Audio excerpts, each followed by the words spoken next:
warahmatullahi wabarakatuh. Perkenalkan, nama saya Dwi Ramisa Ablianti dengan NIM B1B12304. Saya mahasiswa ilmu pemerintahan. Saya membuat video tugas dari mata kuliah Tata Kelola Perbatasan Wilayah, di mana video ini saya akan mengupas tuntas soal wilayah perbatasan yang selalu menarik tapi juga penuh ketegangan di tahun 2025. Wilayah perbatasan itu nggak perlu cuma garis pemisahan antar negara, tapi juga jadi ladang konflik geopolitik, panggung tragedi kemanusiaan, dan seringkali jadi wilayah abu-abu kejahatan lintas batas. Mengapa sih penting wilayah perbatasan?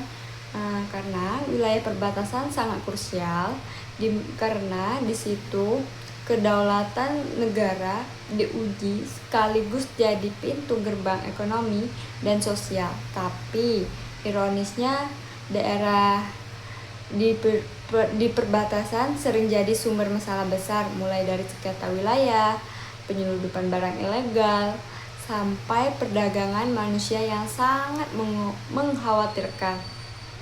Alih-alih jadi simbol persatuan, perbatasan kadang berubah jadi medan pertempuran yang menyakitkan. Selanjutnya ada contoh konflik Kamboja dan Thailand. Salah satu contoh yang masih panas sampai sekarang yaitu adalah bentrok antara militer dan Kamboja dan Thailand sejak Juli tahun 2025. Konflik ini berpusat pada perebutan candi warisan dunia Angkor Wat di area yang disebut segitiga Zamrud.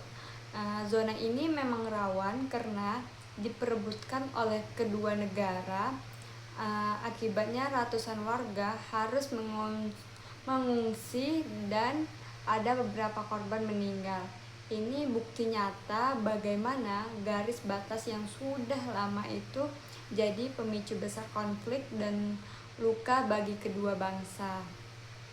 Selanjutnya, perdagangan orang di perbatasan Indonesia dan Myanmar. Masalah lain yang gak kalah mengkhawatirkannya adalah kasus perdagangan orang di perbatasan Indonesia dan Myanmar, di mana di tahun ini saja lebih dari 140 warga Indonesia dilaporkan jadi korban perdagangan orang di wilayah yang penuh konflik dan padat tersebut. Pemerintah dan KBRI sudah bergerak cepat berusaha memulangkan para korban, tapi kasus ini menunjukkan betapa rentannya perlindungan manusia di daerah perbatasan yang sering luput dari perhatian. Adapun solusi dan harapan, lalu apa yang bisa kita lakukan? Kuncinya ada pada penguatan diplomasi dan dialog antar negara supaya sengketa bisa diselesaikan secara damai. Yang kedua itu adalah teknologi pengawasan yang canggih dan patroli bersama harus diperkuat untuk menjaga keamanan.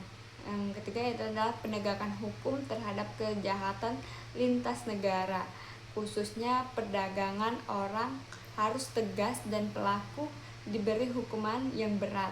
Dan yang terakhir yaitu adalah kolaborasi global dalam mitigasi perubahan iklim wajib dijalankan demi keberlangsungan hidup masyarakat yang tinggal di wilayah perbatasan.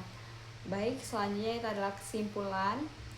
Dapat saya simpulkan, wilayah perbatasan itu adalah cermin nyata konflik sekaligus kerjasama antara negara. Bagaimana kita mengelolanya, nunjukin seberapa besar komitmen kita pada perdamaian dan kesejahteraan bangsa. Mungkin itu saja yang dapat saya sampaikan. Terima kasih sudah menonton video ini. Lebih dan kurangnya saya mohon maaf. Saya akhiri, wabillahi taufiq wal hidayah. Wassalamualaikum warahmatullahi wabarakatuh.